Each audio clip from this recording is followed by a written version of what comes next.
अस्सलामुअलैकुम class, this is Mohammad Hashim Zia and you guys are watching maths by Hashim Zia. बेटा, आज की क्लास के अंदर हम लोग नस के 7 अप्रैल के तमाम एमसीक्यूज को सॉल्व करेंगे कि भाई 7 अप्रैल वाले दिन नस के टेस्ट के अंदर कौन कौन से एमसीक्यूज आए, कौन कौन से क्वेश्चन आए। आज की क्लास के अंदर इंशाल्लाह ताला हम इस चीज को डिस्कस करेंगे।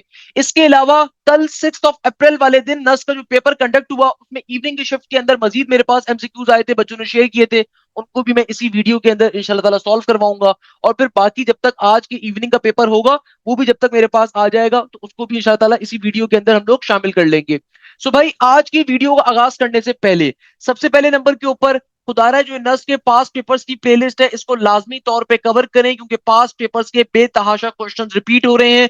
मैंने अभी तक मोर देन 5000 एमसीक्यूज अपनी इस पास पेपर्स की प्लेलिस्ट के अंदर कवर करवाए हुए हैं। अल्हम्दुलिल्लाह, नस के नेट नंबर 3 के अंदर 157 का स्कोर मेरे एक बड़े अच्छे शागिर्द अब्दुल हन्नान का आया। इसके अलावा नस के नेट नंबर 2 के अंदर, नेट नंबर 1 के अंदर 170 प्लस के स्कोर मेरे बच्चों के आए। तो आप लोगों ने लाजमी तौर पे अपनी तैयारी बहुत अच्छे से करनी है। पास पेपर्स की प्लेलिस्ट को लाजमी तौर पे कवर करें। इसके अलावा अगर आपकी तैयारी अच्छी नहीं है तो खुदारा नस के नेट 4 के लिए बिल्कुल भी रिस्क ना लें, चांस ना लें।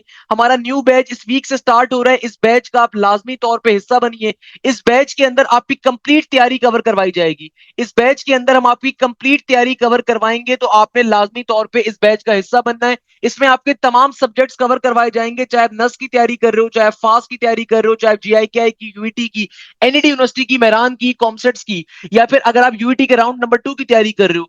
इस बैच में हम एक दफा आपका कंप्लीट कोर्स कवर करवाएंगे मई के अंदर, एक दफा कंप्लीट कोर्स कवर करवाएंगे जून के अंदर, ताकि आपका मल्टीपल टाइम्स कोर्स कवर हो सके। तो भाई लाजमी तौर पे आपकी ये कोशिश होनी चाहिए कि आप लाजमी तौर के ऊपर बैच का हिस्सा बनिए। और ये बैच इस वीक से स्टार्ट हो रहा है। लाजमी तौर पे आपने इसका हिस्सा बनना है। इसमें तमाम सब्जेक्ट्स आपको पढ़ाए जाएंगे, चाहे वो मैथ्स हो, फिजिक्स हो, इंग्लिश हो, या फिर अगर आप किसी ऐसी यूनिवर्सिटी की तैयारी कर रहे हैं जहाँ पे केमिस्ट्री कंप्यूटर का पोर्शन आए वो भी कवर करवाया जाएगा।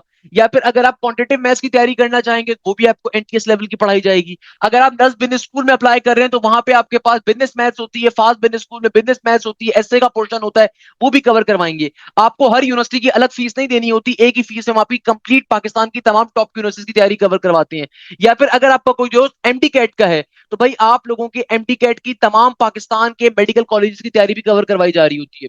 इसके अलावा सबसे इंपॉर्टेंट फीचर, आपके प्रॉपर्ली टेस्ट कंडक्ट होते हैं, complete course multiple time revise होता है। इसके अलावा आपकी डाउट क्लासेस अलग से कंडक्ट होती हैं। आपकी लाइव क्लासेस पाकिस्तान के टॉप एप्टीट्यूड के टीचर्स कवर अप करवाते हैं, एक एक चीज बहुत डिटेल में पढ़ाई जा रही होती है। जो भी लाइव क्लास कंडक्ट होती है उसकी रिकॉर्डिंग भी प्रोवाइड की जाती है। इन तमाम फीचर्स के साथ हमारा न्यू बैच अभी स्टार्ट हो रहा है, उसका हिस्सा बनिए। अब्दुल हन्नान हमारे पास नस के नेट नंबर 3 के अंदर 157 का स्कोर करने वाले तालिब इल्म है। इससे पहले नस के नेट 1 नेट 2 के अंदर 170 प्लस का स्कोर मेरे शागिर्दों ने किया हुआ है। चाहे जीआईकेआई हो, चाहे फास्ट हो, चाहे यूईटी हो, चाहे एनईटी हो, चाहे कॉमसेट्स हो, चाहे मेहरान हो, अल्हम्दुलिल्लाह हमारे बच्चों ने इन तमाम यूनिवर्सिटीज के अंदर टॉप की पोजीशन हासिल करी हुई है। तो लाजमी तौर पे आप बैच का हिस्सा बन सकते हैं। आज की क्लास के ऊपर मूव करेंगे। आज की क्लास के अंदर हमारे पास इंग्लिश के क्वेश्चंस क्या क्या पूछे गए।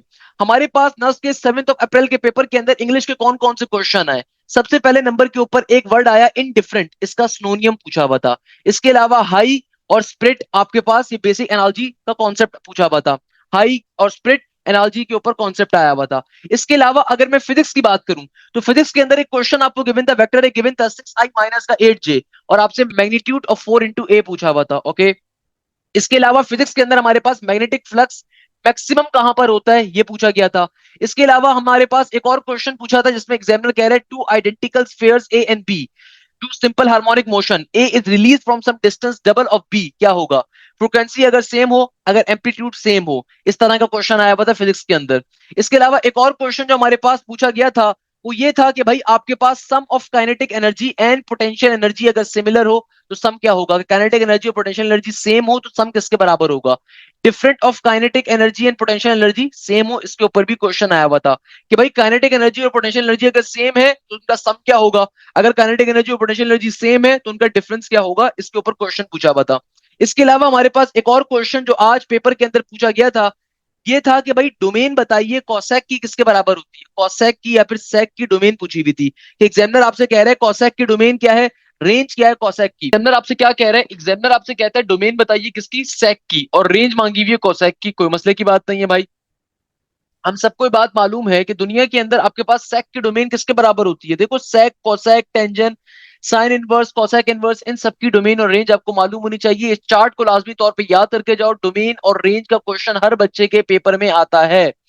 तो भाई सेक की डोमेन किसके बराबर होती है? We know this particular thing कि सेक की डोमेन होती है 0 से पाई के दरमियान की। तो सेक की डोमेन क्या होती है? 0 पाई की। अच्छा, कोसेक की रेंज पूछी हुई है, तो भाई कोसेक की रेंज क्या होती है? कोसेक की रेंज, ये क्वेश्चन तो इनफैक्ट रिपीट हुआ है भाई। कोसेक की रेंज होती है या तो आपके पास किसके बराबर, हमारे पास कोसेक की रेंज होती है -1 के बराबर या -1 से छोटी, या फिर हम इसको क्या कहते हैं और करके हम कहते हैं कि भाई हमारे पास कोसेक की रेंज क्या है? +1 के बराबर या +1 से बड़ी, तो ये कोसेक की रेंज होती है। क्वेश्चन में नेक्स्ट क्वेश्चन जो हमारे पास आ रहा है, इसमें एग्जामिनर क्या कह रहा है? एग्जामिनर कह रहा है कि भाई टेंजन एक्स की वैल्यू बराबर है किसके? 3/4 के। कोसेक की वैल्यू पूछी हुई है। तो भाई देखो, टेंजन के लिए फॉर्मूला क्या होता है? टेंजन के लिए फॉर्मूला होता है some people have curly brown hair they painted black, they painted black. तो इसका मतलब अगर मुझे कोसेक निकालना है तो कोसेक होता है साइन का उल्टा।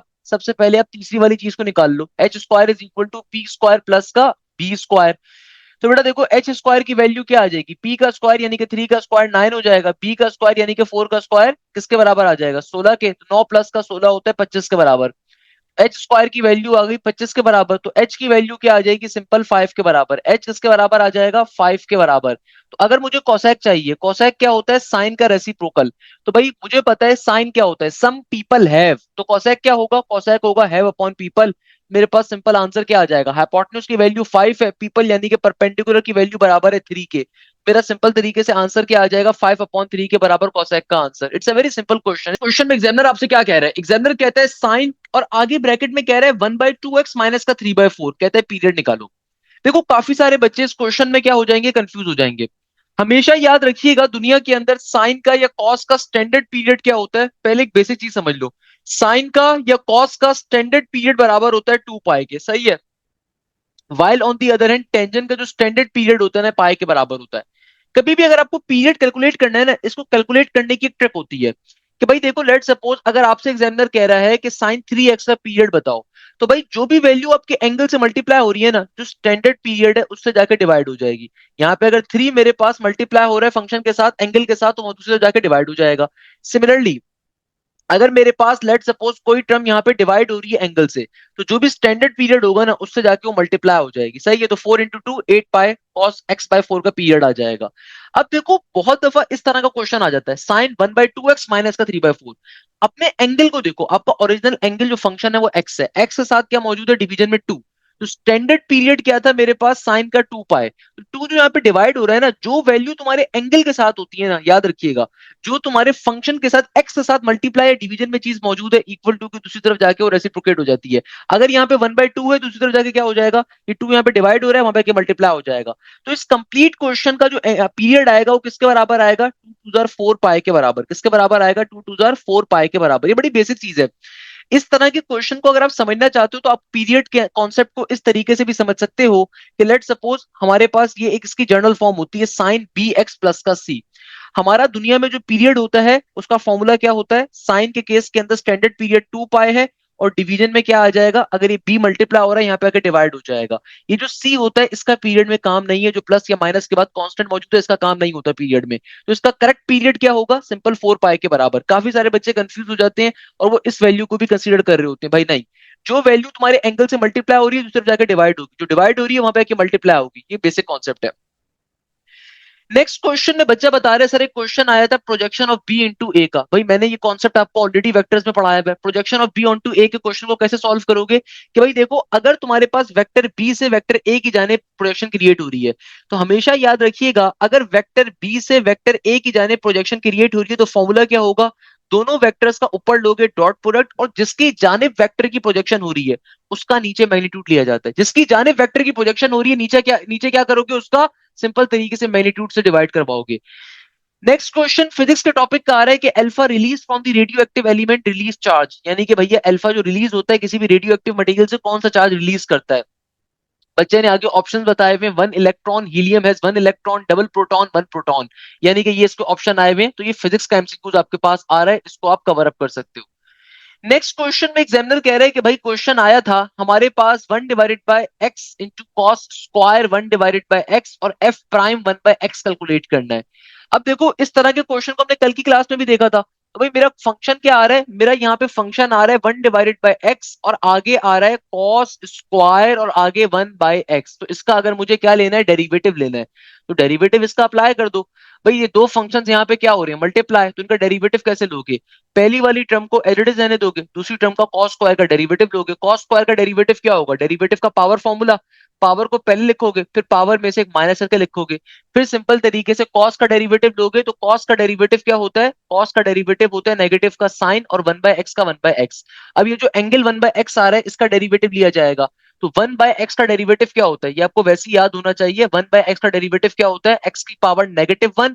तो पावर फॉर्मूला अप्लाई करोगे, पावर पहले आएगी, पावर में से एक माइनस करके लिखोगे, यानी कि क्या बन जाएगा, ये आ जाएगा नेगेटिव का 1/x² के बराबर। तो रिमेंबर दिस थिंग, 1/x का डेरिवेटिव क्या होता है, नेगेटिव का 1/x² के बराबर। एंगल चूंकि आपका 1/x आ रहा है तो जाहिर सी बात है एंगल का भी तो डेरिवेटिव दोगे। तो एंगल का डेरिवेटिव क्या हो जाएगा, एंगल का डेरिवेटिव हो जाएगा नेगेटिव का 1/x² के बराबर। अब प्लस का साइन लगाओगे और फिर आगे जाके अब मल्टीप्लीकेशन फॉर्मूला कंप्लीट करोगे।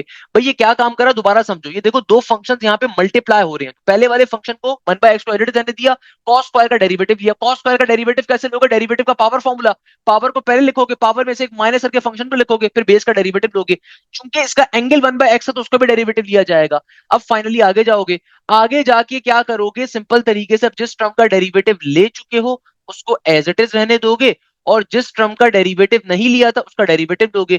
तो 1/x का डेरिवेटिव नहीं लिया था इस फंक्शन का, तो 1/x का डेरिवेटिव क्या हो जाएगा, ये हो जाएगा नेगेटिव का 1/x² के बराबर। सही है, अब इसको जरा सिंप्लीफाई करवा लो थोड़ा सा। अच्छा, यहाँ पे देखो तो भाई ये नेगेटिव साइन जो आ रहा है इसको उठा के सबसे पहले लिख दो।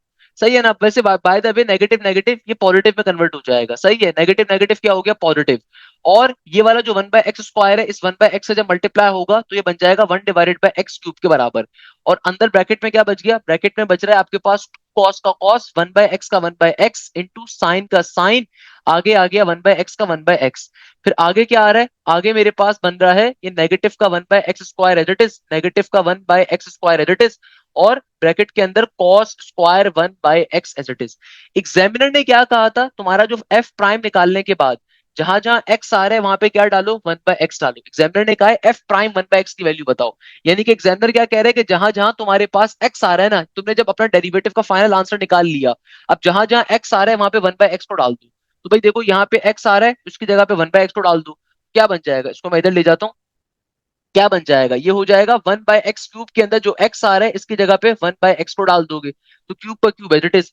फिर देखो यहाँ पे अगर आप चाहो तो अपना फॉर्मूला कंप्लीट करवा सकते हो। मैंने ये वाला क्वेश्चन आपको डेरिवेटिव में सॉल्व करवाया हुआ है कि कभी भी कॉस स्क्वायर का डेरिवेटिव लेना हो या साइन स्क्वायर का डेरिवेटिव लेना हो तो हमेशा यहाँ पे साइन का डबल एंगल फॉर्मूला क्लोज होता है।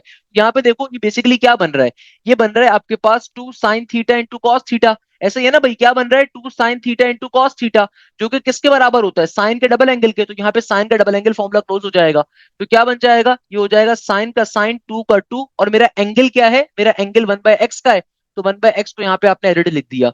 अब नेक्स्ट स्टेप के अंदर x की वैल्यू को x की जगह पे डालो। अगर आप चाहो तो भाई पहले आप इसको थोड़ा सिंप्लीफाई कर लो, फिर आप x की जगह के ऊपर 1/x को रखो, चाहो तो आप पहले से थोड़ा सिंप्लीफाई कर लो। सही है, अभी 1/x³ का 1/x³ एज इट इज, और ये 2 cos एंगल साइन एंगल की जगह पे आपने क्या लिख दिया, sin 2 एंगल को, क्या लिख दिया, sin 2 एंगल को, ताकि सिंप्लीफाई करना आपके लिए आसान हो जाए।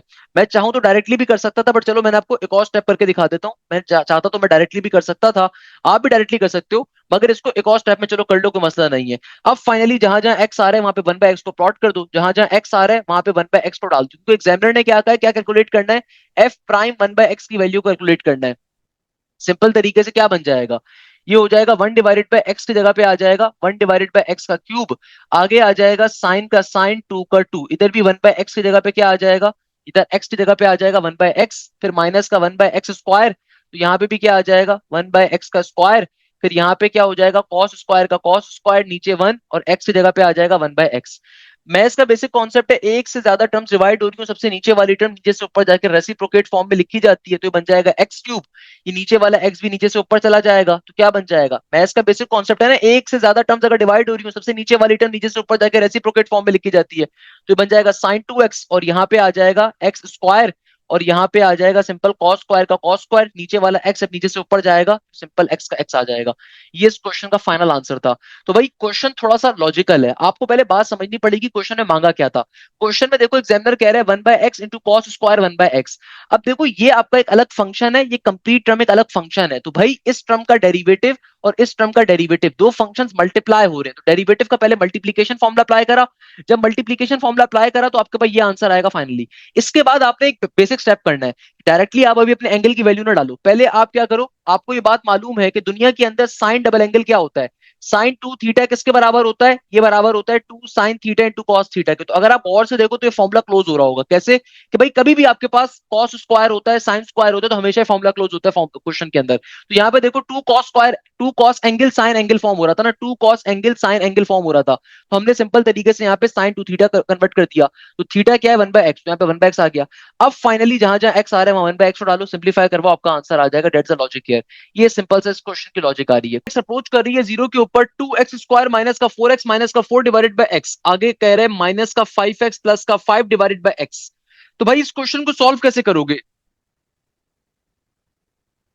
सबसे पहले नंबर के ऊपर मैं क्या कर सकता हूं कि मेरे पास जब ये क्वेश्चन आ रहा है तो लिमिट x अप्रोच कर रही है जीरो के ऊपर, मैं चूंकि साफ तौर पे दिख रहा है कि भाई ये एक अलग मेरे पास वैल्यू आ रही है, ये अलग वैल्यू आ रही है, दोनों के नीचे चूंकि x आ रहा है तो सेम सेम एलसीएम आ रहा है, तो नीचे वाली टर्म को एक बार लिखो, ऊपर वाली टर्म को डायरेक्टली आपस में एडअप करवा लो। तो क्या बन जाएगा 2x स्क्वायर माइनस का 4x माइनस का 4, आगे हो जाएगा माइनस का 5x प्लस का 5। थोड़ा सा सिंप्लीफाई भी करवा लो इसको यार, क्या बन जाएगा, ये हो जाएगा 2x स्क्वायर माइनस का 4x माइनस का 5x, it should become minus का 9x, और माइनस का 4 प्लस का 5, इट शुड बिकम प्लस का 1। नीचे डिवीजन में क्या आ जाएगा, नीचे डिवीजन में x का x एज इट इज।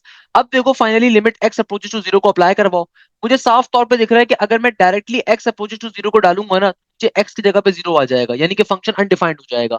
इसका मतलब क्या है, फंक्शन को डिफाइंड बनाने के लिए आपको पहले एल हॉपिटल रूल अप्लाई करना पड़ेगा।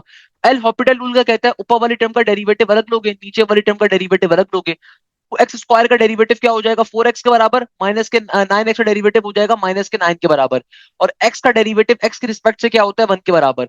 अब फाइनली जब मैं लिमिट को अप्लाई करवाऊंगा, चूंकि लिमिट x अप्रोच कर रही है जीरो के ऊपर, तो x की जगह पे जीरो आ जाएगा, 4 इंटू जीरो खत्म हो गया, और यहाँ पे क्या बचेगा सिंपल माइनस का 9।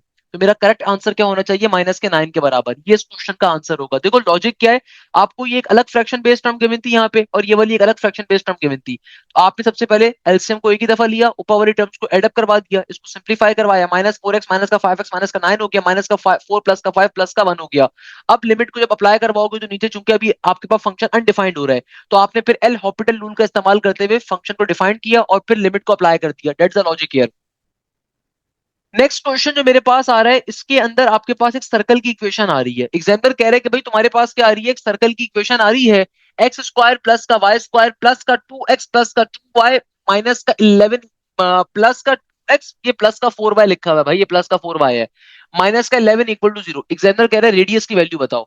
अब देखो किसी भी सर्कल का रेडियस कैसे कैलकुलेट किया जाता है, भाई रेडियस निकालने का क्या फॉर्मूला होता है बेटा, दुनिया के अंदर सर्कल का रेडियस कैलकुलेट करने का फॉर्मूला हम सबको मालूम है, ये बराबर होता है R is equal to under root के अंदर जी का स्क्वायर, फिर आगे होता है प्लस का एफ स्क्वायर, फिर आगे होता है माइनस का सी। सबसे पहले आपको क्या निकालना है, जी स्क्वायर और फिर एफ स्क्वायर और फिर कांस्टेंट। अब देखो जी और एफ निकालने की एक शॉर्टकट होती है कि कभी भी आपके पास अगर सर्कल की इक्वेशन आ रही है ना, तो जो भी आपके पास लीनियर एक्स और लीनियर वाई आ रहा है, इस शॉर्टकट को ध्यान में रखिएगा, हमेशा याद रखिएगा, कभी भी अगर आपको सर्कल की इक्वेशन से डायरेक्टली प्लस का जी और प्लस का एफ चाहिए ना, तो जो भी लीनियर एक्स और लीनियर वाई आ रहा है इनको डायरेक्टली प्लस के 2 पे डिवाइड करवा दो, क्या करवा दो, प्लस के 2 पे डिवाइड। अगर आपको सिर्फ प्लस का जी और प्लस का एफ चाहिए, मैं सेंटर की बात नहीं कर रहा, सेंटर निकालने के लिए -2 पे डिवाइड करते हैं, वो मेरी शॉर्टकट दूसरी है। तो यहाँ पे चूंकि सिर्फ प्लस का जी और प्लस का एफ चाहिए, तो डायरेक्टली प्लस के 2 पे आपने डिवाइड करवा दिया।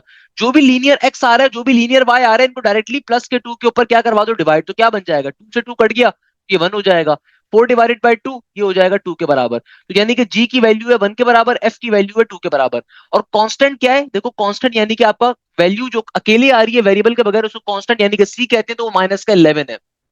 तो क्या बन जाएगा, जी का स्क्वायर, जी किसके बराबर आया 1 के बराबर, 1 का स्क्वायर, एफ किसके बराबर आया 2 के 2 का स्क्वायर, माइनस का साइन फॉर्मूले का, और फिर कांस्टेंट की अपनी वैल्यू क्या है, सी की वैल्यू है नेगेटिव का 11। इसको अगर मैं सिंप्लीफाई करवाऊं तो what will become, it will become simple under root के अंदर 1 का स्क्वायर 1, 2 का स्क्वायर इज 4 और माइनस माइनस पॉजिटिव का 11। तो 11 प्लस का 1 12, 12 में 4 का इजाफा करोगे तो क्या बनेगा? 13, 14, 15 और 16 अंडर रूट 16 बन गया। तो रूट 16 किसके बराबर होता है? 4 के बराबर होता है। तो यानी कि इस सर्कल का रेडियस किसके बराबर है? 4 के बराबर। ये लॉजिक होती है इस क्वेश्चन की, क्या मुश्किल बात है। नेक्स्ट क्वेश्चन में एग्जामिनर आपसे कह रहे हैं एक्स की होल पावर में 13 आ रहा है, तो नंबर ऑफ कोफिशिएंट्स बताइए, नंबर ऑफ टर्म्स बताइए आसान भाषा में। कितनी टर्म्स होंगी आपके पास अगर एक्स प्लस वाई की पावर 13 आ रहा है? तो भाई इसके दो तरीके, या तो अगर एग्जामिनर आपसे पूछे ना सम ऑफ कोफिशिएंट बताइए तो उसके लिए फॉर्मूला डिफरेंट होता है। अगर एग्जामिनर सिर्फ आपसे ये पूछ रहा है कि नंबर ऑफ कोफिशिएंट बताइए कि टोटल कितनी टर्म्स होंगी, कितनी टोटल टर्म्स मेरे पास एग्जिस्ट करेंगी अगर एक बाइनॉमियल टर्म गिवन है, जब इसको मैं एक्सपेंड करवाऊंगा तो एक्सपेंड करवा के टोटल कितने कोफिशिएंट्स मेरे पास आएंगे, यहाँ पे एग्जामिनर आपसे इस बात को पूछ रहा है। तो भैया कभी भी बाइनॉमियल टर्म आपको गिवन है, आपको नंबर ऑफ कोफिशिएंट निकालने, तो जो भी आपकी पावर है उसमें एक का इजाफा कर दो। यहाँ पे पावर अगर आपकी 13 आ रही है तो 13 प्लस का एक 14, यानी कि 14 टोटल टर्म्स होंगी, 14 टोटल कोफिशिएंट्स होंगे इस पर्टिकुलर क्वेश्चन को जब मैं एक्सपेंड करवाऊंगा, ओपन करवाऊंगा।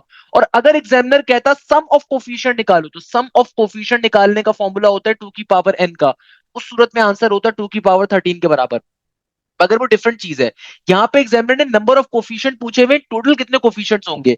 तो बेटा देखो पावर में 13 आ रहा है ना, यानी कि जब आप इस बाइनॉमियल टर्म को एक्सपेंड करवाओगे तो कितने नंबर ऑफ कोफिशिएंट्स आपके पास आएंगे? 13 प्लस का एक 14, यानी कि 14 टोटल टर्म्स आएंगी।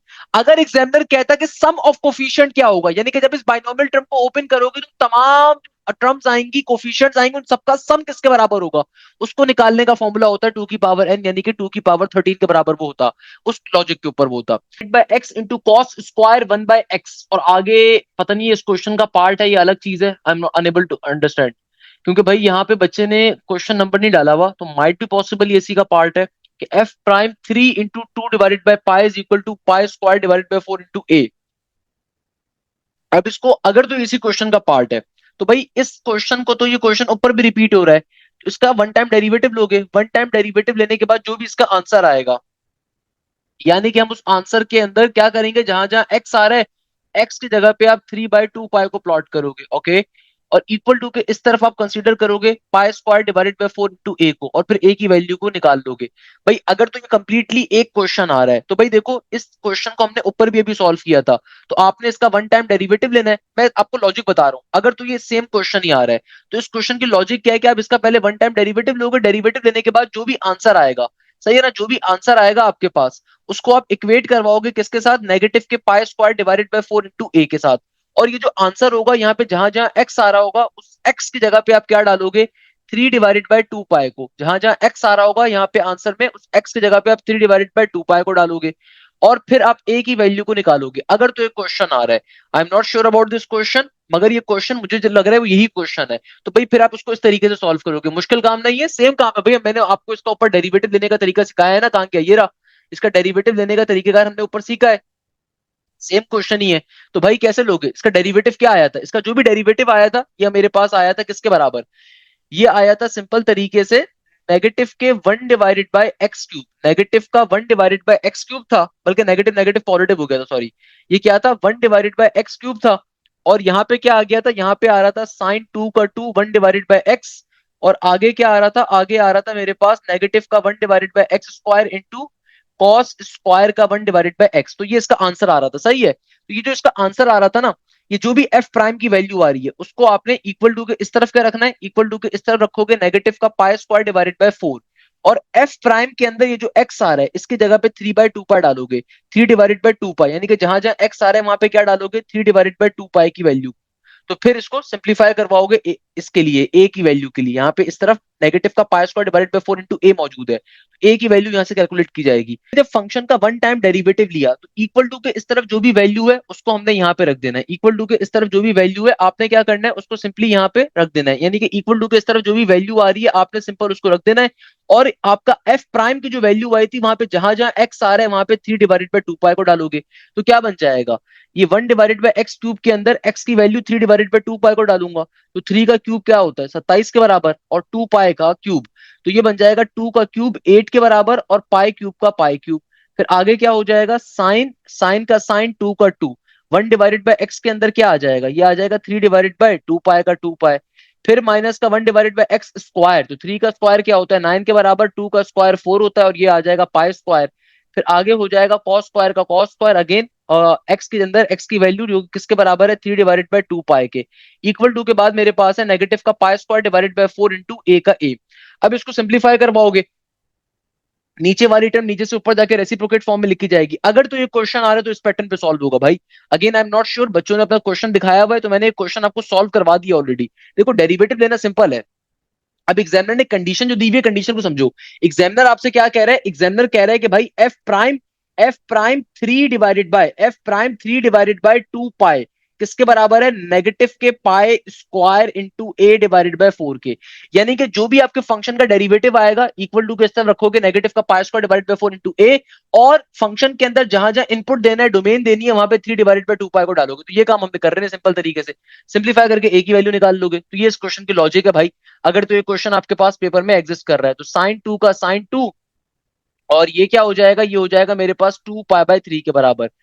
सिमिलरली यहाँ पे क्या हो जाएगा, इधर हो जाएगा ये मेरे पास 4 पाई स्क्वायर, नीचे वाली टर्म नीचे से ऊपर जाके रेसिप्रोकेट फॉर्म में लिखी जा रही है, इंटू कॉस स्क्वायर का कॉस स्क्वायर, और ये हो जाएगा 2 पाई/3 के बराबर, इक्वल टू के बाद नेगेटिव का pi square divided by 4 into a. अब इन टर्म्स को आप सिंप्लीफाई करवाओगे आपस में बैठ के, तो जो भी आंसर आएगा उस आंसर को फिर आप कैलकुलेट करोगे। That's the logic of this question. इस तरीके से क्वेश्चन क्या हो रहा होगा, सिंप्लीफाई हो रहा होगा। ये इस क्वेश्चन की लॉजिक है, अगर तो ये दोनों सेम क्वेश्चन के ऊपर लाए कर रहे हैं, सही है ना। अदरवाइज अगर तो ये अलग क्वेश्चन आ रहा है, ये अलग क्वेश्चन आ रहा है, फिर आप उसको देखोगे कैसे सॉल्व करना है। मगर मेरे नजदीक सेम ही क्वेश्चन आ रहा है तो इस तरीके से सॉल्व होगा। देखो हमारे पास जो नेक्स्ट क्वेश्चन आ रहा है ना, इस क्वेश्चन की लॉजिक को समझ लीजिए, क्वेश्चन बहुत इंपॉर्टेंट है। इस क्वेश्चन में एग्जामिनर आपसे क्या कह रहा है, एग्जामिनर कह रहा है कि भाई एक सर्कल आ रहा है, उस सर्कल में एक ट्राइंगल है। एग्जामिनर कह रहे हैं कि भाई तुम्हारे पास जो रेडियस है ना वो 2 यूनिट्स के बराबर है, तो एबीसी का एरिया क्या होगा, यानी कि ट्राइंगल एबीसी का एरिया किसके बराबर होगा। अब देखो इसको सॉल्व करने का तरीका ये है कि आपको सेंटर से लेके कोने तक का डिस्टेंस पता है रेडियस के बराबर होता है। सिमिलरली इस सेंटर से लेके कोने तक का डिस्टेंस भी क्या होगा, रेडियस होगा। सिमिलरली इस सेंटर से लेके कोने तक का डिस्टेंस भी क्या होगा, रेडियस होगा। यानी कि देखो ये भी आपका रेडियस है, ये भी आपका रेडियस है, ये भी आपका रेडियस है, यानी कि कंप्लीट साइड की वैल्यू किसके बराबर होगी, 4 यूनिट्स के बराबर होगी। अब एग्जामिनर यहाँ पे आपसे क्या कह रहा है कि भाई क्या चीज कैलकुलेट करके बताओ, ट्राइंगल एबीसी का एरिया निकालो। तो भाई पहले आपको ये साइड भी मालूम होनी चाहिए, ये साइड भी मालूम होनी चाहिए। तो भाई इस साइड की वैल्यू कैसे निकालोगे, कि आप पहले इस वाले ट्राइंगल को कंसीडर कर लो, सही है ना। इसका इसका देखो एक साइड 2 है, इसकी एक साइड 2 है, तो मैं इस साइड की वैल्यू इजीली निकाल सकता हूँ। कैसे, कि देखो ये परपेंडिकुलर है, मुझे पता है परपेंडिकुलर के सामने हाइपोटेन्यूज होता है, तो आप इस साइड की वैल्यू खुद से निकाल लो। किसके बराबर आएगी, ये आ जाएगी H square is equal to P square plus का बी का स्क्वायर। तो मेरे पास सिंपल परपेंडिकुलर का स्क्वायर, 2 का स्क्वायर 4 हो जाएगा, बेस भी 2 के बराबर है, 2 का स्क्वायर 4 हो जाएगा। एच स्क्वायर की वैल्यू क्या आ जाएगी, सिंपल 8 के बराबर। एच की वैल्यू किसके बराबर आ जाएगी, √8। √8 किसके बराबर होता है, 8 होता है, 4 2 8 ना, तो 4 चूंकि आपके पास परफेक्ट स्क्वायर है तो रूट के बाहर चला जाएगा, तो ये बन जाएगा 2 √2 के बराबर, यानी कि हाइपोटेन्यूज की वैल्यू आ जाएगी 2 √2 के बराबर। तो यानी कि देखो इस वाली साइड की वैल्यू क्या आ गई, 2 के बराबर। सिमिलरली देखो ये वाली जो साइड है इसकी वैल्यू भी 2 √2 होगी, क्योंकि देखो इसके अंदर भी परपेंडिकुलर क्या है, 2 यूनिट्स है, बेस इसकी क्या है, 2 यूनिट्स है, तो इस साइड की वैल्यू भी क्या होगी, 2 √2 के बराबर होगी। तो सबसे पहले नंबर के ऊपर आपने क्या काम करा, आपने इस साइड की वैल्यू निकाल ली और आपने इस साइड की वैल्यू निकाल ली। इस वाली साइड की हमें वैल्यू ऑलरेडी पता है, इस कंप्लीट साइड की वैल्यू किसके बराबर है, 4 यूनिट्स के, क्योंकि सेंटर से लेके कोने तक का डिस्टेंस 2 यूनिट होता है ना, रेडियस, तो कंप्लीट डायमीटर क्या होगा, 4 यूनिट्स के बराबर। यानी कि जरा और से बात समझो, आपको इस क्वेश्चन के अंदर क्या निकालना है, मुझे इस क्वेश्चन के अंदर बेसिकली ये जो ट्राइंगल फॉर्म हो रहा है इसका एरिया बताना है, ये जो ट्राइंगल फॉर्म हो रहा है इसका एरिया कैलकुलेट करना था ना। तो यानी कि देखो इस साइड की वैल्यू 4 यूनिट है, इसकी 2 √2 है, इसकी 2 √2 है। अब आपको ट्राइंगल की तीनों साइड्स मालूम है, सिंपल हीरोज लॉ को अप्लाई करके आप इजीली सॉल्व कर सकते हो, कोई मुश्किल बात ही नहीं है बेटा इसके अंदर।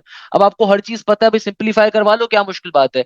हीरोज लॉ का फॉर्मूला जानते हो ना, क्या होता है, area of a triangle calculate करने का सिंपल फॉर्मूला किसके बराबर होता है, ये बराबर होता है हमारे पास सिंपल तरीके से एस इंटू एस माइनस का ए इंटू एस माइनस का बी इंटू एस माइनस का सी इंटू एस माइनस का सी। सिंपल तरीके से एस क्या होता है, सेमी पैरामीटर। इस क्वेश्चन के बाय द वे 2 MCQs आए थे, एक में पैरामीटर पूछा हुआ था, एक के अंदर आपके एरिया ऑफ अ ट्राइंगल। तो पैरामीटर क्या होता है भाई, पैरामीटर आपके पास सिंपल सी बात है, पैरामीटर किसे कहते हैं, किसी भी क्लोज शेप फिगर के अंदर तमाम साइड्स के सम को पैरामीटर कहते हैं। देखो स्मॉल ए किसके बराबर है, स्मॉल ए बराबर है 4 यूनिट्स के, स्मॉल बी बराबर है किसके, 2 √2 के, और स्मॉल सी किसके बराबर है, ये भी 2 √2 के बराबर है। इन सबको आपस में एडअप करवा दो, 4 का 4, 2√2 प्लस 2√2, ये बन जाएगा मेरे पास 4√2। तो पैरामीटर की वैल्यू तो किसके बराबर आ जाएगी, 4 प्लस 4√2 के, सही है। और अगर मुझे सेमी पैरामीटर चाहिए तो सेमी पैरामीटर के अंदर आप क्या करते हो, जो भी आपके पास a प्लस बी प्लस सी होता है, इसको आप 2 पे डिवाइड करवा के सेमी पैरामीटर निकाल लो। ऊपर से आप बेशक 2 कॉमन ले लो, तो ऊपर से जब 2 कॉमन लोगे तो क्या बचेगा, ब्रैकेट में बचेगा 2 प्लस का 2√2, और नीचे वाले 2 से ये 2 कैंसिल आउट हो जाएगा, तो खाली यहाँ पे क्या आ जाएगा, 2 प्लस का 2 बचेगा। तो सेमी पैरामीटर एस की वैल्यू ये आ गई। सिंपल तरीके से वैल्यू को डालो, आंसर आ जाएगा। एक तरीका सॉल्व करने का ये है। एक और तरीका सॉल्व करने का ये कि देखो ट्राइंगल में सर्कल फॉर्म हो रहा है, तो सर्कम सर्कल का डायरेक्टली रेडियस का फॉर्मूला अप्लाई करो। रेडियस की वैल्यू आपको ऑलरेडी गिवन है, तो आपके पास फॉर्मूला क्या होता है, आपके पास फॉर्मूला होता है R is equal to A into B into C divided by 4 into area of a triangle. तो यहां से भी सॉल्व कर सकते हो, ये तरीका भी करेक्ट होगा। आप किसी भी मेथड का इस्तेमाल कर सकते हो, अगेन डिपेंड आप पे करता है, आप कोई भी मेथड इस्तेमाल करो, क्वेश्चन आप इजीली सॉल्व कर सकते हो। वैसे बाय द वे, ये वाले जो डेरिवेटिव के क्वेश्चन है नस के अंदर आजकल बहुत आ रहे हैं, यानी कि नस के अंदर डेरिवेटिव के ये वाले कॉन्सेप्ट अभी बहुत आ रहे हैं। अभी बहुत सारे बच्चों ने मॉर्निंग का पेपर आके जब शेयर किया है मेरे साथ, उनके पेपर के अंदर भी ये वाला क्वेश्चन आया हुआ है, 1/cos into cos square into 1/x वाला। नेक्स्ट क्वेश्चन जो मेरे पास आ रहा है, ये एक फिगर गिवन है इस तरह की। एग्जामिनर कह रहा है कि भाई एंगल जो है ना वो डीपीबी एट बी।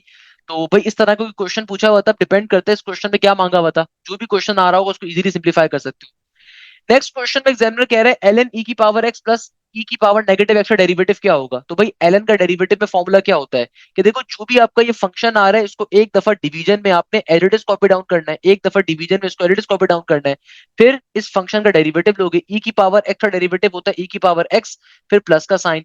ई की पावर नेगेटिव एक्स का डेरिवेटिव क्या होता है, नेगेटिव की वैल्यू कि देखो ई की पावर नेगेटिव एक्स का डेरिवेटिव क्या होगा, ई की पावर नेगेटिव एक्स और फिर पावर में आने वाले फंक्शन का डेरिवेटिव यानी कि नेगेटिव का 1। तो ये क्या बन जाएगा, ये हो जाएगा आपके पास 1 डिवाइडेड बाय ई की पावर एक्स प्लस का ई की पावर नेगेटिव एक्स, और यहां पर क्या हो जाएगा, यहां पर हो जाएगा ई की पावर एक्स नेगेटिव का ई की पावर नेगेटिव एक्स। तो बेटा जब हमने इसका डेरिवेटिव लिया तो मेरे पास आंसर क्या आ रहा है, ई की पावर एक्स नेगेटिव का ई की power negative x divided by e की पावर एक्स प्लस ई की पावर नेगेटिव एक्स। मगर जब मैं अपने ऑप्शन देख रहा हूं ना, तो ऑप्शन के अंदर देखो कहीं पे भी आंसर नहीं आ रहा, बच्चा बेचारा कंफ्यूज हो जाएगा, परेशान हो जाएगा।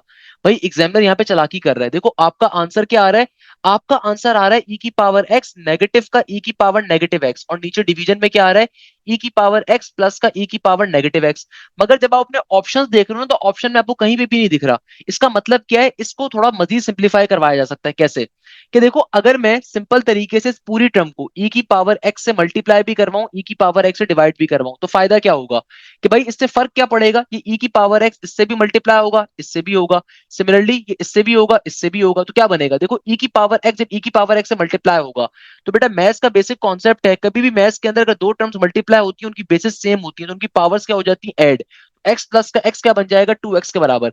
सिमिलरली देखो अगर कहीं पे e की पावर नेगेटिव एक्स लिखा हुआ है, अगर वो e की पावर x से मल्टीप्लाई होगा तो सेम काम होगा। तो बेटा देखो बेसिस सिमिलर है तो पावर्स क्या हो जाएंगी, ऐड। तो ये नेगेटिव एक्स प्लस का x क्या बन जाएगा, 0 के बराबर। तो ये बन जाएगा e की पावर 0 यानी कि 1 के बराबर। बात समझ में आ रही है कि भाई देखो मैंने क्या करना है, e की पावर x से मल्टीप्लाई डिवाइड। e की पावर x जब e की पावर x से मल्टीप्लाई होगा तो ये बन जाएगा e की पावर 2x। e की पावर x जब ये मल्टीप्लाई होगा e की पावर नेगेटिव x से, तो नेगेटिव एक्स प्लस का एक्स क्या बन जाएगा, ई की पावर 0 जो कि 1 के बराबर होता है। और नीचे डिवीजन में भी सेम काम होगा, ई की पावर एक्स ई की पावर एक्स से मल्टीप्लाई होगा तो ई की पावर 2x बन जाएगा।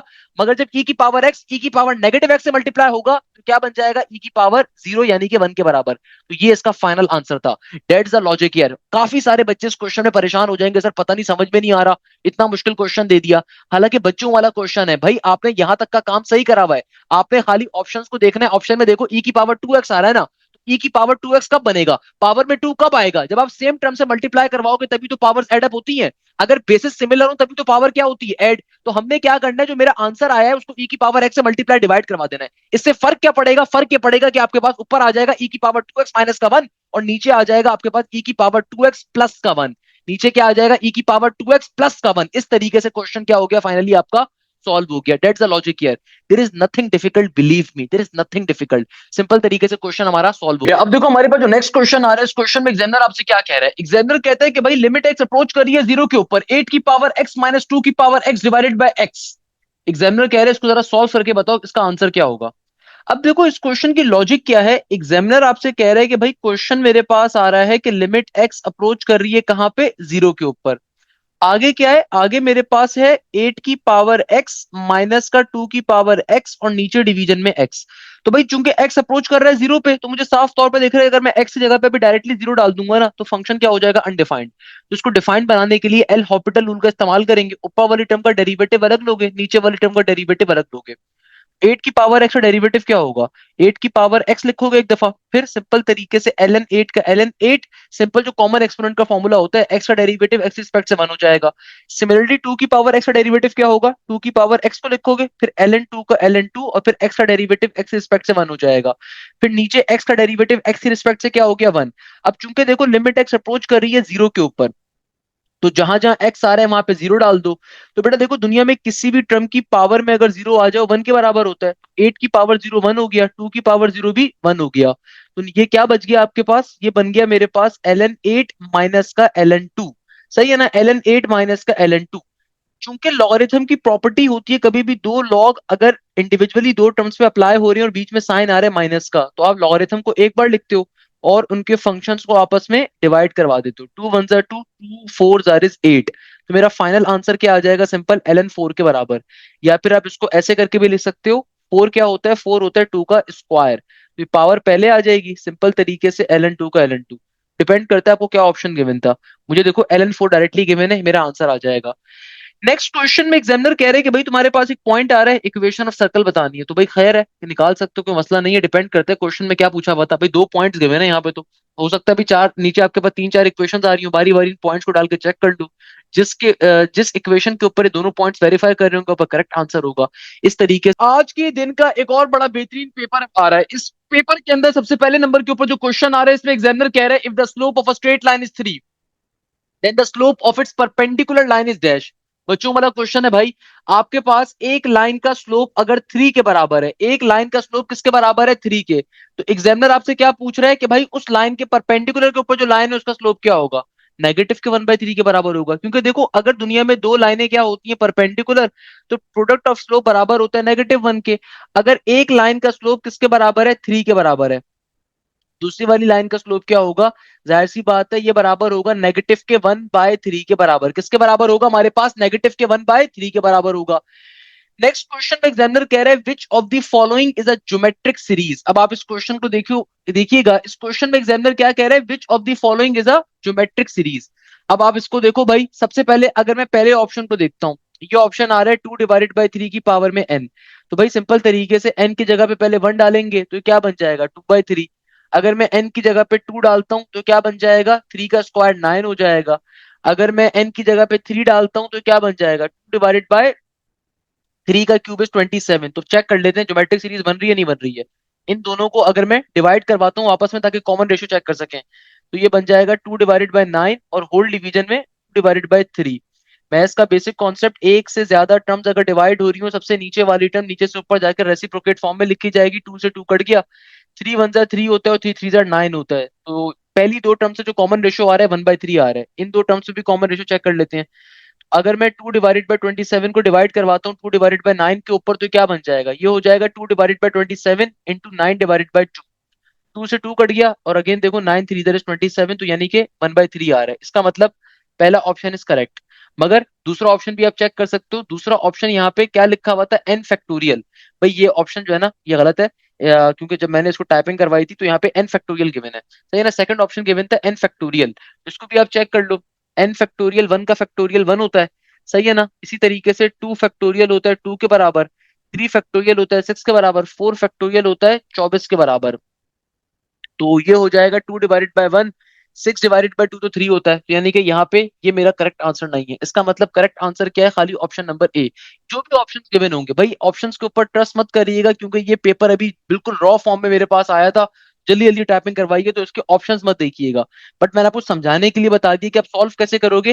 भाई जो भी आपके पर्टिकुलरली ऑप्शंस होंगे बारी बारी उसमें वैल्यू को डाल के चेक करोगे, ज्योमेट्रिक सीरीज जो भी सीरीज आएगी फिर उसका कॉमन रेशियो चेक करोगे। सही है ना। अच्छा एक और चीज, भाई देखो जब आप रॉ फॉर्म में पेपर को सॉल्व करवा रहे होते हो ना, तो अगर कोई मिस्टेक मेरी तरफ से हो भी जाए तो भाई आपने परेशान नहीं होना। मेरी तरफ से कोशिश ये होती है कि आपको लॉजिक पूरी समझ में आ जाए। नॉर्मली होती नहीं है, बट जैसे कल की क्लास के अंदर मैंने वो एक क्वेश्चन जो करवाया था वो एलिप्स वाला, उसके अंदर वो 75 डिवाइडेड बाय 100 वर्क कॉन्सेप्ट था। भाई आपको लॉजिक, तो मेन लॉजिक मैंने आपको क्लियर कर दी है। अगर कहीं पे जल्दबाजी के अंदर या जल्दी अपलोड करने के चक्कर के अंदर कोई मैंने गलती को ओवरव्यू कर दिया, तो प्लीज उसको जो है ना थोड़ा सा इग्नोर कर दिया करें। वो ऐसी छोटी मोटी गलती हो जाती है, बच्चों वाली चीज है भाई वो। असल चीज लॉजिक क्लैरिफाई करना है, लॉजिक मैंने आपको ऑलरेडी क्लैरिफाई कर दी है। नेक्स्ट क्वेश्चन आ रहा है। इस क्वेश्चन की लॉजिक बड़ी मजे की है। एग्जामिनर कह रहा है sine into cos inverse 3 divided by 4। कैसे सॉल्व करोगे बेटा इस क्वेश्चन को? देखो भाई सिंपल सा क्वेश्चन है। एग्जामिनर क्या कह रहा है? एग्जामिनर कह रहा है साइन का साइन आगे क्या आ रहा है? देखो आगे आ रहा है मेरे पास कॉस इनवर्स 3 डिवाइडेड बाय 4। हमें बेसिकली यहाँ पे करना क्या है, किसी तरीके से साइन इनवर्स लेकर आना है ताकि ये कॉस इनवर्स जो है साइन इनवर्स में कन्वर्ट हो जाए। कैसे कन्वर्ट करेंगे? हमें ये बात मालूम है कि भाई some people have curly brown hair, some people have curly brown hair, तो इसका मतलब बेस की वैल्यू बराबर है 3 के और हाइपोटेन्यूज की वैल्यू बराबर है 4 के। क्लियर है बेटा? परपेंडिकुलर आपको चाहिए, कैसे निकालोगे भैया? सिंपल तरीके से H square is equal to P square plus B का स्क्वायर। क्या बन जाएगा? मेरे पास एच का स्क्वायर क्या है? 4, 4 का स्क्वायर होता है 16 के बराबर। पी का स्क्वायर यहां से आ जाएगा, बी स्क्वायर क्या है? 3, 3 का स्क्वायर 9 होता है। तो 16 में से अगर मैं 9 को माइनस करूंगा तो क्या बनेगा? 16 में से 9 को निकालो, 7, 7 बचेगा। इक्वल टू के बाद पी स्क्वायर का पी स्क्वायर, यानी कि पी की वैल्यू किसके बराबर आ जाएगी? √7 के बराबर। अब देखो अगर मैं इसको चेंज करवाना चाहता हूँ, यानी कि कॉस इनवर्स को मैं किस में कन्वर्ट करवाना चाहता हूँ? साइन इनवर्स के ऊपर। तो साइन इनवर्स के लिए फॉर्मूला क्या होगा? Some people have, some people have. तो पीपल की जगह पे √7 आ गया, हैव बराबर है 4 के।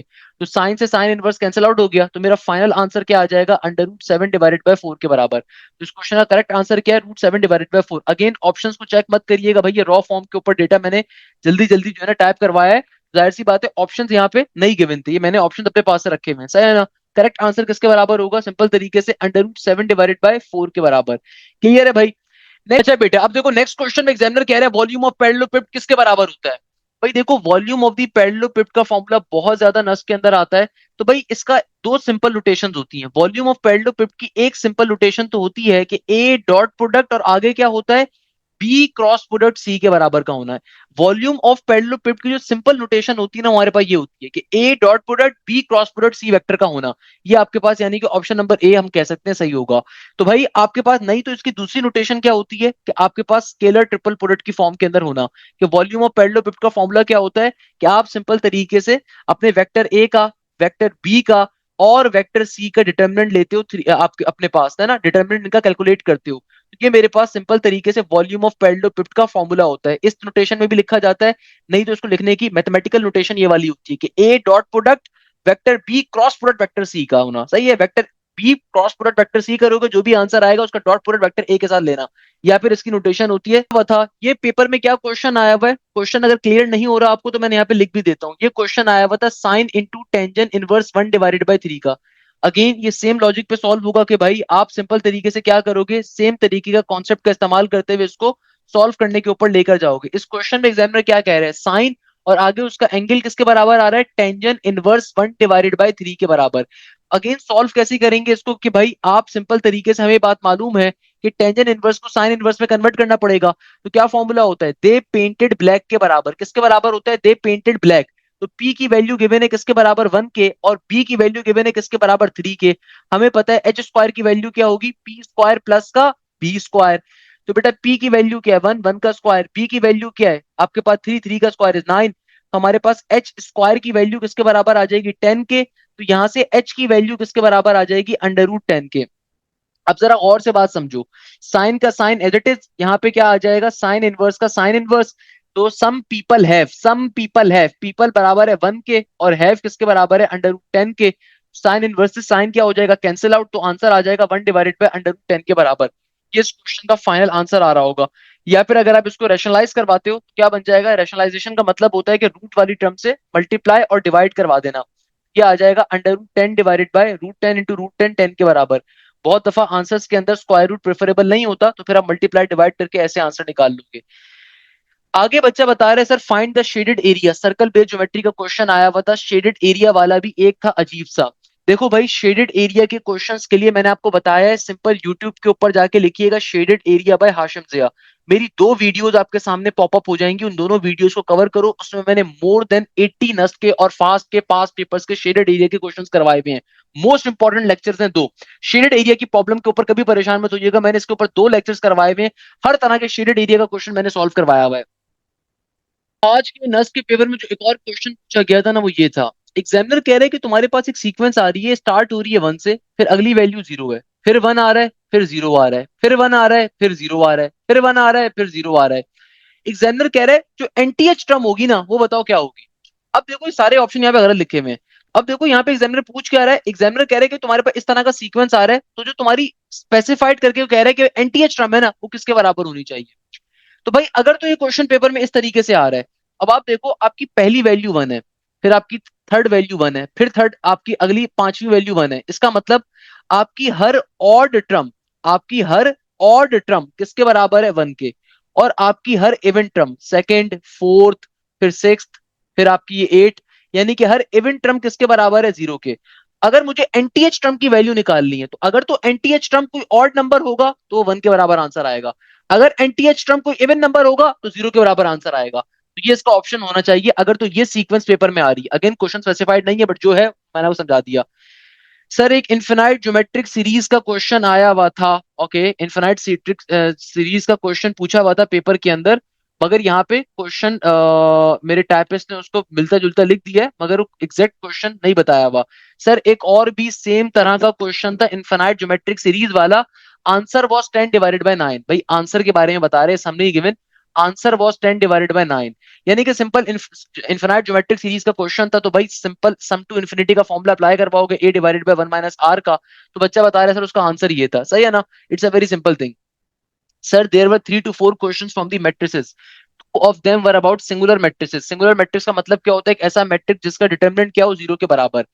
तो इसी तरीके से एग्जांपल एमसीक्यू मेरे टाइपिस्ट ने लिख दिया, what would be the value of A such that a matrix become singular, यानी कि इस तरह का क्वेश्चन आया हुआ है कि अगर मैट्रिक्स सिंगुलर है, सिंगुलर मैट्रिक्स का मतलब होता है कि ऐसे मैट्रिक्स का डिटरमिनेंट 0 के बराबर होगा। तो आपका मैट्रिक्स क्या है 1 2 3 और ए, तो सिंप्लीफाई करवाओगे तो a × 1 डिटरमिनेंट कैसे लोगे 2/2 का, a × 1 a हो जाएगा, माइनस का 3 2 6 आपके पास आ जाएगा इक्वल टू 0, तो आपके पास ए की वैल्यू क्या आ जाएगी 6 के बराबर हो जाएगी।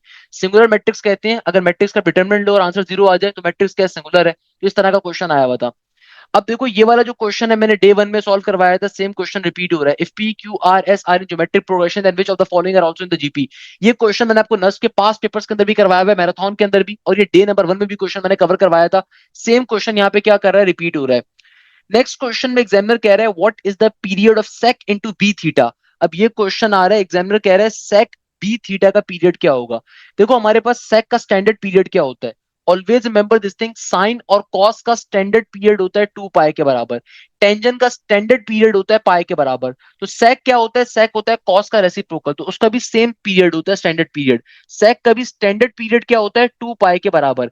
यहाँ पे जो टर्म आपके एंगल से मल्टीप्लाई हो रही है दूसरी तरफ जाके डिवाइड हो जाएगी, तो क्या बन जाएगा 2 पाई बाय बी के बराबर। करेक्ट आंसर क्या होगा 2 पाई बाय बी के बराबर। Sir there were conic questions quite tricky, 2 of them were good. अब ये उसने एग्जांपल क्वेश्चन मेरे टाइप से लिखा हुआ है, नॉट द एग्जैक्ट क्वेश्चन, कि बच्चा बता रहा है कि सर वो जो है ना कॉनिक से क्वेश्चन आए हुए थे इक्वेशंस वाले जो आप क्लासेस में पढ़ाते हैं, कि भाई वो इक्वेशन वाला क्वेश्चन आया हुआ था, कॉनिक के क्वेश्चंस पर क्वाइट अजीब से एक दो अच्छे भी थे, यानी कि एक दो अच्छे भी थे, यानी कि इस तरह के क्वेश्चन भी आए हुए थे कि आपको इक्वेशंस गिवन है और आपको बताना है कि इक्वेशन किसको रिप्रेजेंट कर रही है। मैंने आपको एक एक चीज बेटा ये बैच में कवर करवाई हुई है, इतनी मेहनत से अगर मैं पढ़ा रहा हूँ तो देखो उसका फायदा यही होता है अल्हम्दुलिल्लाह। तो भाई अगर आप चाहते हो आपकी बहुत अच्छी तैयारी हो, लाजमी तौर पर न्यू बैच को ज्वाइन करो, इस वीक से स्टार्ट हो रहा है हमारा न्यू बैच। इस बैच में आपकी कंप्लीट तैयारी कवर करवाई जाएगी, नस्ट के नेट 4 के लिए, फास्ट के लिए, जीआईकेआई के लिए, एनईडी के लिए, मेरान के लिए, कॉमसेट्स के लिए, यूईटी के राउंड 2 के लिए, आईबी के लिए, लम्स के लिए, पाकिस्तान की तमाम टॉप यूनिवर्सिटीज की तैयारी इसमें कवर करवाई जाएगी। अब देखो इस तरह के क्वेश्चन को कैसे सॉल्व करोगे, हमेशा याद रखिएगा अगर इक्वेशन में एक्स स्क्वायर भी मौजूद हो वाई स्क्वायर भी मौजूद हो, दोनों के कोफिशिएंट सिमिलर हो तो ये सर्कल की इक्वेशन होती है।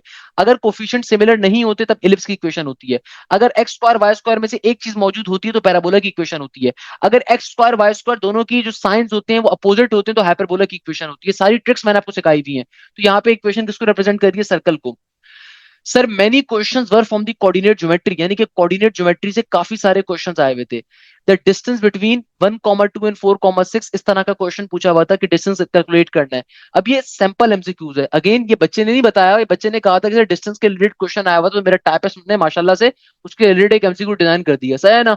ये आपके पास एक सिंपल तरह का एमसीक्यूज है कि भाई अगर डिस्टेंस निकालना है दो पॉइंट्स के दरमियान का, तो जाहिर सी बात है क्या अप्लाई कर लोगे, डिस्टेंस फॉर्मूला। तो कोऑर्डिनेट ज्योमेट्री के काफी सारे क्वेश्चंस पूछे हुए थे। कोऑर्डिनेट ज्योमेट्री अगेन एक इंपॉर्टेंट टॉपिक है, इसके क्वेश्चंस बहुत ज्यादा नस के पेपर्स के अंदर आ रहे होते हैं, तो आपने इसका बड़ा ख्याल रखना है। तो भाई दो पॉइंट्स के दरमियान डिस्टेंस अगर कैलकुलेट करना पड़ जाए तो सिंपल डिस्टेंस फॉर्मूला अप्लाई करोगे, क्वेश्चन सॉल्व हो जाएगा। ये क्वेश्चन मजे का आ रहा है। एग्जामिनर कहता है if the slope of the two lines are m1 and m2 the angle between the two line is given by. तो भाई ये बेसिक कॉन्सेप्ट है, अगर दुनिया में आपके पास दो लाइनें गिवन है, उन दो लाइनों के दरमियान में आपको स्लोप्स गिवन है m1 और m2 और उनके दरमियान का एंगल कैलकुलेट करना है।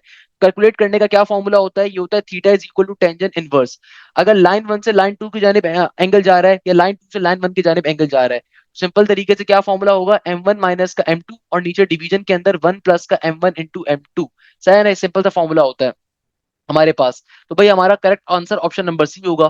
तो tangent inverse is equal to m1 minus m2 या फिर m2 माइनस का m1 डिवाइडेड बाय 1 प्लस का m1 इंटू m2। सिंपल सा फॉर्मूला होता है कि भाई ये क्वेश्चन फॉर्मूला बेसिक पूछा हुआ था कि भाई दो लाइनें अगर आपस में इंटरसेक्ट कर रही हैं, उनके दरमियान के अंदर एंगल कैसे कैलकुलेट करोगे। सर एक क्वेश्चन गिवन था कि 3 points were given and we have to find the equation of a, एक मिनट क्वेश्चन चेक कर लूं पहले क्या क्वेश्चन बच्चे ने बताया था।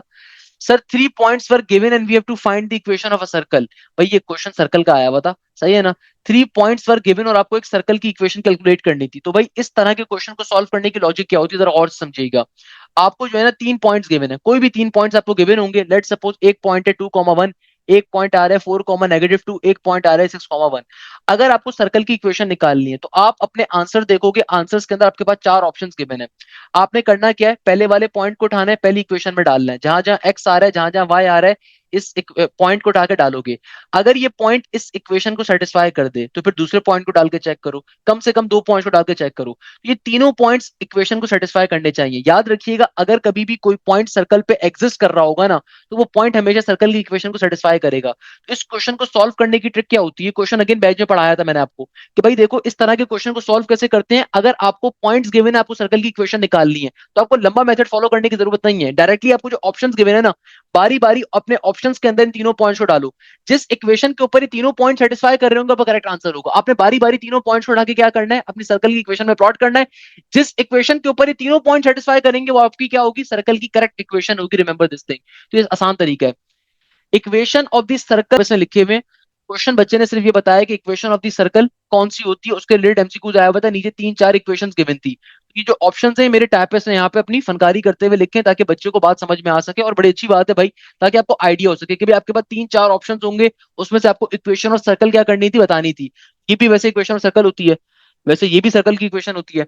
और क्या होती है, और मेरे पास ऑप्शन नंबर सी और ऑप्शन नंबर डी गलत है, क्योंकि देखो ऑप्शन नंबर सी डी के अंदर आपके पास आर स्क्वायर नहीं आ रहा, और सी के अंदर क्या है, यहाँ पे माइनस का साइन आ रहा है। जबकि सर्कल की इक्वेशन में एक्स स्क्वायर वाई स्क्वायर के कोफिशिएंट सिमिलर होने चाहिए और उनके साइंस दोनों के सिमिलर होने चाहिए। तो ऑप्शन नंबर सी इसलिए सर्कल की इक्वेशन नहीं हो सकता।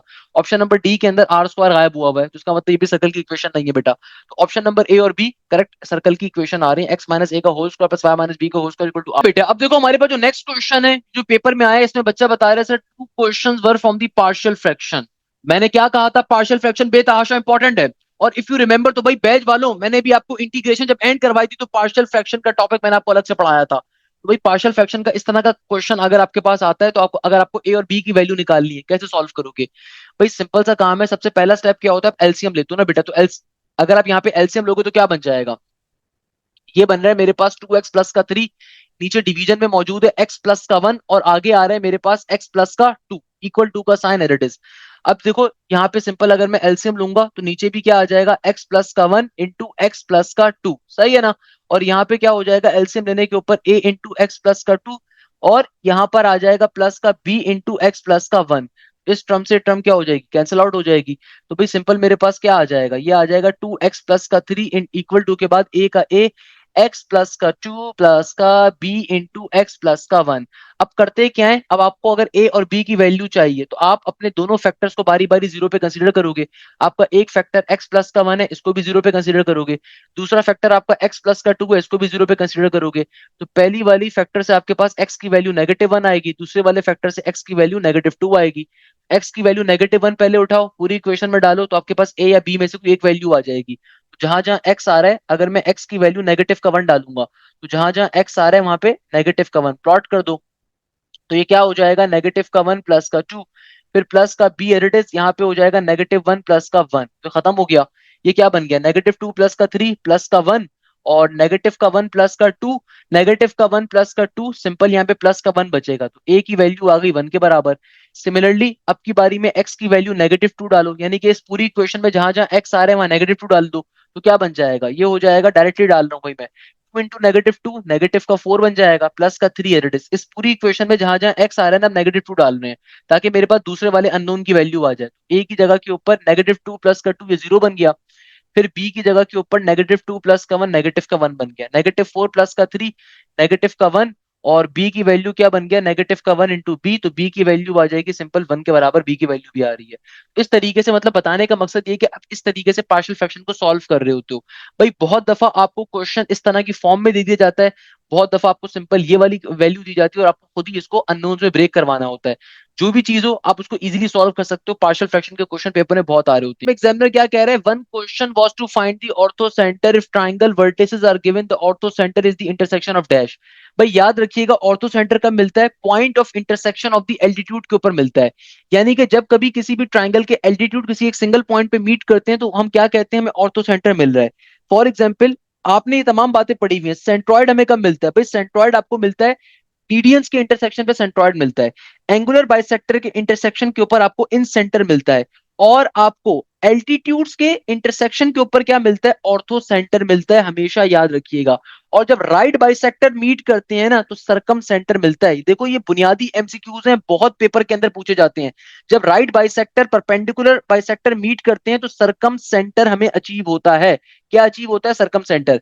एल्टीट्यूड जब कभी मिलते हैं तो ऑर्थो सेंटर मिलता है, मीडियंस जब मिलते हैं तो सेंट्रॉइड मिलता है, एंगुलर बाइसेक्टर जब एक पॉइंट के ऊपर मिलते हैं तो आपको इन सेंटर मिलता है। ये बेसिक 4 एमसीक्यूज हैं, 4 दोस्तों की कहानी मैंने आपको सिखाई थी, वो चीज आ रही है कि देखो जब कभी आपके पास मीडियंस मिलते हैं तो सेंट्रॉइड मिलेगा, एंगुलर बाइसेक्टर मिलते हैं इन सेंटर मिलेगा, एल्टीट्यूड्स मिलते हैं ऑर्थो सेंटर मिलेगा, राइट बाइसेक्टर मिलते हैं तो सरकम। आज के नस के पेपर में जो एक और बड़ा इंपॉर्टेंट एमसीक्यूज आया था ना, वो ये वाला आया था। अक्सर बच्चों ने इसका आंसर 1 लगा दिया, क्योंकि देखो हमारे पास नॉर्मली कॉन्सेप्ट क्या होता है कि कभी भी अगर लिमिट एक्स अप्रोच कर रही है 0 के ऊपर और आपके पास कभी भी sine function divided by function आ जाए तो इसका आंसर 1 होता है, हम सबको मालूम है। मेजॉरिटी बच्चों ने यही सोचा और आंसर 1 लगा दिया। मगर अगर आप गौर से देखो तो यहाँ पे मॉडुलस का साइन आ रहा है। बेटा मॉडुलस का मतलब क्या है कि एक दफा प्लस के अंदर वैल्यू लोगे, एक दफा माइनस में वैल्यू लोगे ना। मॉडुलस की वैल्यू हमेशा प्लस पे भी ओपन होती है, माइनस में भी ओपन होती है। तो आप लेफ्ट हैंड लिमिट अलग चेक करोगे, राइट हैंड लिमिट अलग चेक करोगे। तो भाई देखो, अगर मैं मॉडुलस को ओपन करूंगा तो एक दफा मेरे पास ये प्लस का एक्स आएगा, एक दफा नेगेटिव का एक्स आएगा। यानी कि मैं क्या कह सकता हूं कि एक दफा मेरे पास फंक्शन क्या है, sine x divided bye x का, और एक दफा ये फंक्शन बन जाएगा sine x divided by negative x का। तो भाई अगर मैं राइट हैंड लिमिट पहले अप्लाई करता हूं, लिमिट एक्स अप्रोचेस टू 0, इसका आंसर तो मेरे पास जाहिर सी बात है sign function divided by function plus के 1 के बराबर आएगा। मगर जब मैं sine x divided by negative x करूंगा तो नेगेटिव साइन पहले आ जाएगा, तो ये आ जाएगा -1 के बराबर। चूंकि ये दोनों लिमिट्स, लेफ्ट हैंड लिमिट और राइट हैंड लिमिट, आपस में मीट नहीं करेगी, तो इसका करेक्ट आंसर क्या होना चाहिए, डज नॉट एग्जिस्ट का। क्योंकि ये मॉडुलस का फंक्शन डिवीजन में गिवन है, सिंपल फंक्शन एक्स नहीं आ रहा, मॉडुलस का फंक्शन आ रहा है, तो दोनों लिमिट्स आपस में मीट नहीं कर रही। दैट्स द रीजन कि इसका आंसर क्या होगा, डज नॉट एग्जिस्ट होगा। रिमेंबर दिस थिंग, ये इस क्वेश्चन की टेक्निकलिटी थी। अच्छा, एक क्वेश्चन जो मैंने कल के पेपर में सॉल्व नहीं करवाया था, ये क्वेश्चन आज भी रिपीट हुआ था। ये क्वेश्चन क्या था, इस क्वेश्चन में एग्जामिनर कहता है if 6 men and 6 women have to be arranged on a circular table such that no two people of the same sex sit together, in how many ways can this be done? अब देखो ये जो question आ रहा है इसको mark कर लो, most important है। Examiner क्या कह रहे हैं कि भाई तुम्हारे पास 6 मर्द हैं और 6 औरतें हैं। तुम्हारे पास क्या आ रहे हैं, 6 मर्द आ रहे हैं और 6 औरतें आ रही हैं। मगर लॉजिक क्या दे रहा है कि भाई उन्हें सर्कुलर टेबल पे तो बिठाना है, मगर इस तरीके से कि सेम सेक्स का बंदा या सेम जेंडर का बंदा एक साथ ना बैठे। यानी कि एग्जामिनर कहना चाह रहा है कि भाई एक मर्द को बिठाओ, फिर एक औरत को बिठाओ, फिर मर्द को बिठाओ, फिर औरत को बिठाओ। मगर ये 12 लोग हैं टोटल। अब इसको सॉल्व कैसे करें, हमेशा याद रखिएगा, कभी भी सेम सेक्स या सेम जेंडर को एक साथ ना बिठाने की लॉजिक आए ना, इसके अंदर आप किसी एक क्वांटिटी को हमेशा फिक्स कर दो। फॉर एग्जाम्पल, मैं क्या करता हूं, मेरे पास टोटल 6 मर्द हैं, तो मैं इस एक मर्द को फिक्स कर देता हूं इसकी पोजीशन पहले नंबर के ऊपर। यानी कि हमारे घर में होता है ना, कोई दावत होती है, तो दादा अब्बू जो होते हैं, नाना अब्बू जो होते हैं, बड़े जो घर के पप्पा या मामा होते हैं, आप उनको किसी बड़ी चेयर पे बिठा देते हो, है भाई, बाकी सारे लोग उनके आसपास आगे पीछे बैठ रहे होते हैं। सिमिलरली हमने एक बंदे को फिक्स कर दिया। अब इससे फायदा क्या होगा, अब देखो 6 औरतें हैं, तो हमने एक औरत को पहले डाला, फिर हमने एक मर्द डाला, फिर एक औरत डाली, फिर एक मर्द डाला, फिर एक औरत डाली, फिर एक मर्द डाला, फिर एक औरत डाली। कितनी औरतें हो गई? कि औरतें 6 पूरी हो गई? नहीं, 4 हुई हैं अभी। फिर एक मर्द डाला, फिर एक औरत डाली। सही है ना? तो कितनी हो गई आपके पास? ये 1 2 3 4 5। फिर हमने फाइनली एक मर्द डाला और एक औरत डाली। अब देखो मर्द कितने क्या पूरे हो रहे हैं? 1 2 3 4 और 5। देखो 5 मर्द पूरे हो रहे हैं क्योंकि हमने पहले वाले मर्द को फिक्स कर दिया था, उसको हम हिला नहीं रहे उसकी जगह से। औरतों को हम हिला सकते हैं। एक औरत यहाँ पे गई, हो सकता है यहाँ पे आ जाए, हो सकता है यहाँ पर आ जाए, हो सकता है यहाँ पर आ जाए। औरतों की तादाद देखो 6 की 6। हमने औरतों को फिक्स नहीं करा, हमने एक मर्द को सिर्फ स्टार्टिंग में फिक्स किया है। हमने क्या करा, अगर मुझे 6 मर्दों और 6 औरतों को एक सर्कुलर टेबल पे बिठाना है तो हमने एक बेसिक लॉजिक का इस्तेमाल करा। हमने इनिशियली एक क्वांटिटी को फिक्स कर दिया और फिर बाकी तमाम लोगों को उसके हिसाब से अल्टरनेट के ऊपर बिठा सकते हैं आप। आपने जो एक मर्द फिक्स किया ना, इसको इसकी पोजीशन को चेंज नहीं कर रहे, बाकी लोगों की पोजीशन को हम चेंज कर सकते हैं। यानी कि हो सकता है भाई ये जो मेरे दादा बू हैं या उनके नाना बू हैं उनको यहाँ पे बिठाया, फुप्पा को यहाँ पे बिठा दिया, या फिर फुप्पा को यहाँ बिठा दिया, दूसरे वाले अंकल जी को यहाँ बिठा दिया। समझ रहे हो? तो बाकियों के अंदर परमुटेशन आ रही है, एक को हमने फिक्स किया है, सिर्फ हमने एक क्वांटिटी फिक्स किया है। तो मेरा आंसर क्या बन जाएगा? यानी कि हमने टोटल कितने मर्दों की हम परमुटेशन ले रहे हैं? 5 मर्दों की। एक मर्द आपने फिक्स कर दिया है ना, अब कितने मर्दों की परमुटेशन ले रहे हो? 5 की। और कितनी औरतों की परमुटेशन ले रहे हो? औरतें तो 6 की 6 रोटेट हो रही हैं। हो सकता है कोई पहले यहाँ पे बैठे, कोई हो सकता है फिर यहाँ पे बैठ जाए, हो सकता है कोई मतलब यहाँ पे बैठ जाए फिर। यानी कि औरतें तो रोटेट हो रही हैं, सिमिलरली 5 मर्द भी रोटेट हो रहे हैं। सिर्फ एक मर्द को चूंकि आपने फिक्स किया है ताकि आपकी ये अरेंजमेंट आपको अचीव हो सके, ताकि जो अल्टरनेट सेम सेक्स के लोगों को एक साथ नहीं बिठाना, ताकि वो कंडीशन अचीव हो सके, इसके लिए हमने एक क्वांटिटी फिक्स की थी। आप चाहो तो एक औरत को फिक्स कर दो, बात एक ही है। चाहो तो आप एक औरत को फिक्स कर दो, आप पे डिपेंड करता है। हमने क्या करा, हमने चूंकि एक मर्द को फिक्स कर दिया, सिंपल तरीके से मेरा आंसर क्या आ जाएगा? 5 फैक्टोरियल के बराबर, और एक क्वेश्चन सॉल्व हो गया। इस तरीके से बेटा हमारे पास ये आज की क्लास के, आज के नस के 7 अप्रैल के तमाम क्वेश्चन अपने मंतकी अंजाम पे पहुंचे। देखो भाई, दो बातों को यहाँ पे क्लैरिफाई कर देता हूँ। लाजमी तौर पे पास पेपर्स के लेक्चर्स कवर करके जाओ। पास पेपर्स के बहुत सारे क्वेश्चंस रिपीट हो रहे हैं, एक चीज ध्यान में रखो, पास पेपर्स के बेतहाशा क्वेश्चंस रिपीट हो रहे हैं। मैंने सारे क्वेश्चन साथ साथ आपको सॉल्व करवाए, उनको लाजमी कवर करो। स्पेसिफिकली ये वाला जो कॉन्सेप्ट है भाई, इसके क्वेश्चंस बहुत आ रहे हैं पेपर के अंदर। 1/x इंटू साइन 1/x का, या 1/x इंटू कॉसेक 1/x का, इसका फंक्शन का one time derivative, double derivative, इनको मैंने लेके भी आपको दिखाया हुआ है। दूसरे नंबर के ऊपर, अगर आपकी तैयारी पूरी नहीं है तो भाई लाजमी तौर पे आप हमारे न्यू बैच को ज्वाइन कर सकते हैं। इस बैच में हम आपकी कंप्लीट तैयारी कवर करवाएंगे, एक एक चीज की, from the basic to the advance level. हमारा न्यू बैच अभी स्टार्ट हो रहा है इस वीक से। इस बैच की सबसे खास बात यह है कि आपको लाइव क्लासेस के अंदर कंप्लीट कोर्स कवर करवाया जाएगा। लाइव क्लासेस के अंदर आपको तमाम के तमाम सब्जेक्ट्स पढ़ने का मौका मिलेगा। हमारी लाइव क्लासेस हमारे पोर्टल के थ्रू होती हैं, जूम के थ्रू होती हैं, और जो भी लाइव क्लास कंडक्ट होती है उसकी रिकॉर्डिंग भी मिलती है। आपको बैच के अंदर तमाम के तमाम सब्जेक्ट्स कवर करवाए जाएंगे पाकिस्तान की टॉप एप्टीट्यूड फैकल्टी की जानिब से। इसके अलावा जो भी सब्जेक्ट कवर होगा उसकी रिकॉर्डिंग भी मिलेगी, कंप्लीट कोर्स की रिकॉर्डिंग भी मिलेगी। आपके प्रॉपरली टेस्ट कंडक्ट होते हैं। बैच का सबसे बड़ा फायदा, आपके प्रॉपरली पास पेपर्स क्लासेस के अंदर कवर करवाए जाते हैं।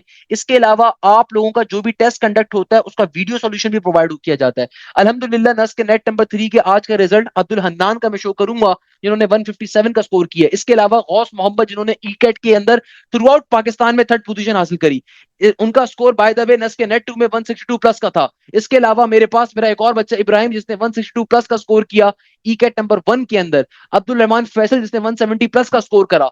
तो भाई इतनी मेहनत हम करते हैं तो तभी एनईडी के अंदर, नस के अंदर, फास्ट के अंदर, आईबीए के अंदर हमारे बच्चों की टॉप पोजीशन होती हैं। तो अगर आप चाहते हैं कि आपकी भी तैयारी बहुत अच्छी हो तो लाजमी तौर पे आप हमारे बैच का हिस्सा बनिए। इस बैच में आपको एक एक चीज basic to advance level cover करवाई जाएगी। जजाक अल्लाह खैर। यहीं पे इस क्लास को एंड करेंगे, उम्मीद के साथ कि आप जाएं जैसे खैरियत से होंगे। मुझे बहुत सारी दुआओं में याद रखिएगा। Thank you so much. Hashim Zia signing of.